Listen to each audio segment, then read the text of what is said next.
मित्रांनो, जय श्रीराम. आज आपण आलो विष्णू मंदिर येथे आणि इथं काही भाविक भक्त आले. यांच्याकडून आपण माहिती घेणार आहोत की दादा तुम्ही कुठचे? धोंडा अर्जुनी. तर तुम्ही इथं आले तर तुम्हाला इथं काय म्हणजे काय सुविधा दिसत नाही? काहीच नाही. अच्छा, म्हणजे कोणत्याच प्रकारची इथं सुविधा नाही. अच्छा, तर मित्रांनो, या प्रकारे विष्णू मंदिरमध्ये भक्त लोक येत असतात, परंतु इथं सुविधा कोणत्याच प्रकारे नाही म्हणताय. तर आपण दुसरीकडे विचारूया. तुम्ही कुठचे? आपण धोंडा अर्जुनी. तुम्ही? कवठाळा. कवठाळा या जोड कवठाळा.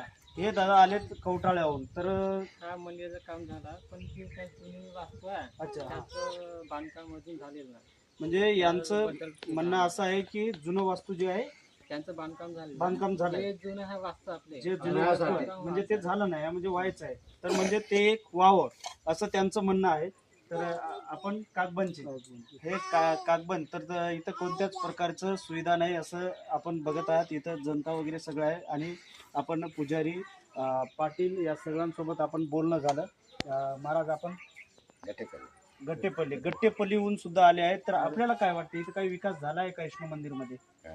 हा, म्हणजे कोणत्याच प्रकारचे इथे विकास झाला नाही, परंतु शासनाने प्रत्येक वेळेस करोडो रुपये लावला आहे, परंतु हा पैसा कुठं जात आहे हा खूप मोठा प्रश्नचिन्ह उपस्थित होतो. यासाठी मित्रांनो, आपण सर्वांनी यासाठी आवाज उचलावा. विष्णू मंदिरमध्ये अनेक लोक येत असतात जात असतात, कारण हे एवढे भाविक आहे. तर यांचं सगळ्यांचं म्हणणं आहे की आम्ही प्रत्येक वर्षी येतो, परंतु इथं विकासाचा कोणताच पत्ता नाही. तर यावर नक्कीच कमेंट करून आपण कळवावा.